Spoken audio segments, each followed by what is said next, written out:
Hi folks, this is Charles, and welcome back to part 2 of my series exploring online gaming communities from the perspectives of community managers, game designers, and society. In today's topic, we'll explore how to design for coziness from a game design perspective, based on the writings of Tanya X. Short. In 2018, Tanya X. Short, designer at Kitfox Games, wrote a Medium article titled Designing for Coziness. In the article, she explores what makes the games at Kitfox Games have such a feeling of warmth, which she breaks down into several principles around coziness. Short says coziness refers to how a game evokes the fantasy of safety, abundance, and softness, which we could all use right about now if you ask me. She states that these principles of safety, abundance, and softness all then reinforce each other. This then allows players to experience moments at the top of Maslow's hierarchy of needs, as formulated by psychologist Abraham Maslow. Notice that games with coziness can have anti-cozy elements like cold snow in Harvest Moon, or enemies, but there can still be a sense of safety and warmth in these same games. Oftentimes, the anti-cozy elements enhance the existing coziness, like a contrasting flavor in a recipe. Additionally, Short states that coziness is more of an adjective that can be included in any game. So, any game can have cozy elements, and there is no single genre that has a monopoly on coziness.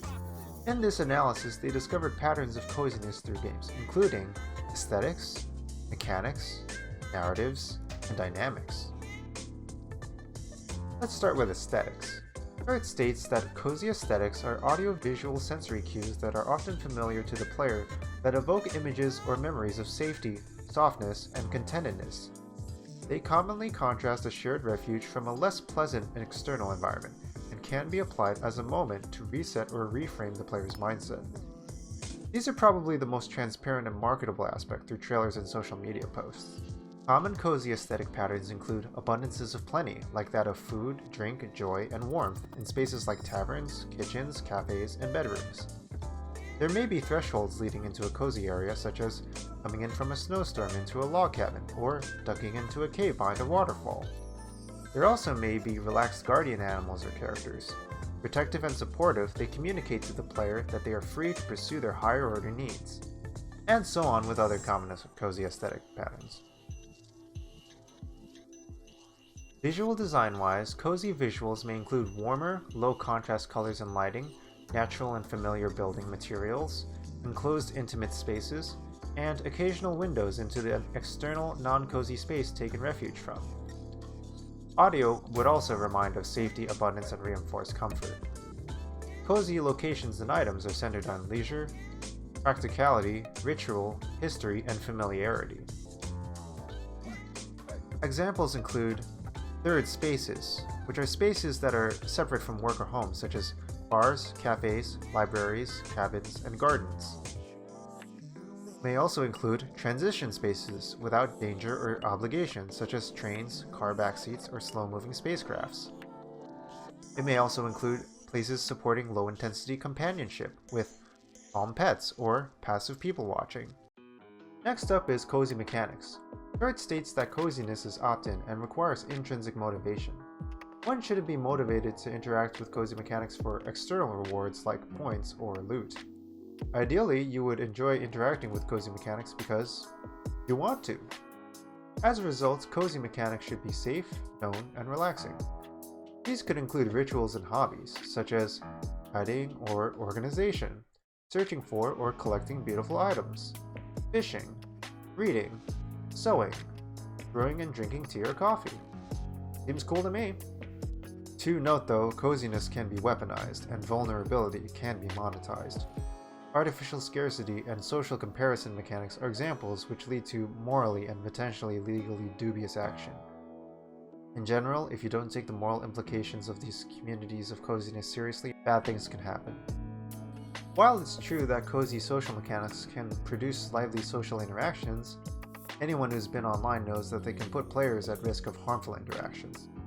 Some tips for healthy cozy social mechanics include reducing the number of strangers, which inherently signify risk and lack of trust. Promoting persistent identities to encourage pro-social behavior. Deepening communication channels to allow additional signals of sincerity and meaning. Promoting social norms of trust and successful reciprocation loops, and so on. Up next is cozy narrative. Cozy narrative could be said to break down to three different parts: cozy story, cozy spaces, and cozy characters. A lot of cozy there. Cozy story could be low pressure, low intensity, non-violent, intimate, practical, and have episodic over serial encounters. Cozy spaces could be nurturing environments, like homes or safe places from conflict. Cozy characters can be nurturing, provide affection, shelter, nourishment, companionship, acceptance, or reassurance that one is loved. Note, this should be non-transactional and unconditional. That is, they don't give love in expectation for something in return. Finally, we get to cozy game development. Short then goes on beyond creative elements and reflects on cozy game development practices in a studio itself.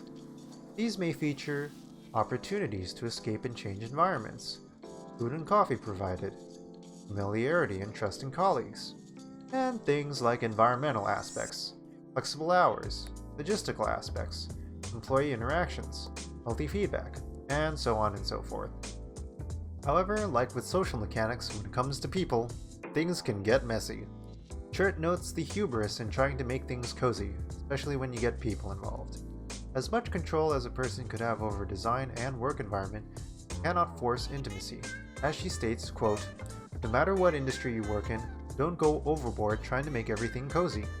Cannot force intimacy, and cozy spaces or times may be used as an escape from difficult topics or unpleasant interactions, leading to awkward conformity." In most employment scenarios, including in games, the power differential guarantees that all parties cannot engage in true coziness. One person has the ability to severely affect the career of the other, and therefore trust should not be expected or used to manipulate. End quote. Yeah, who would have thunk that when trying to make work environments like a family, they can reflect the toxic relationship dynamics of families as well?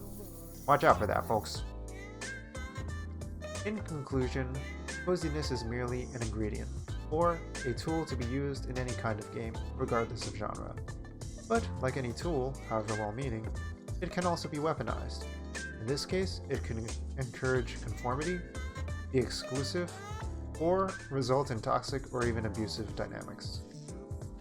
Similar to Victoria Tran's statement on community management, you have to actually want people to feel cozy, and not just invoke it for the sake of monetization or control.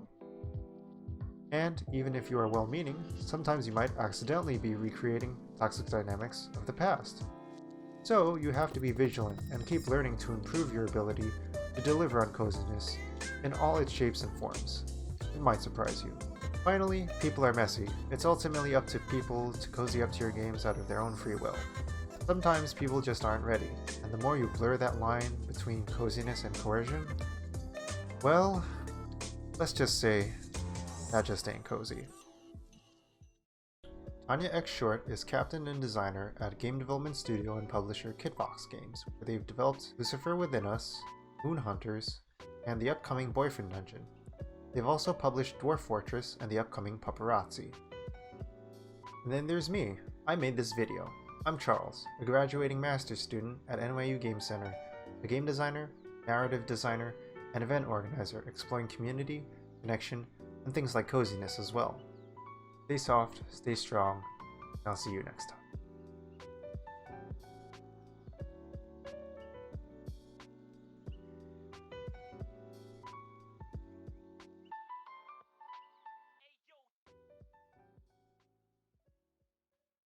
Oh.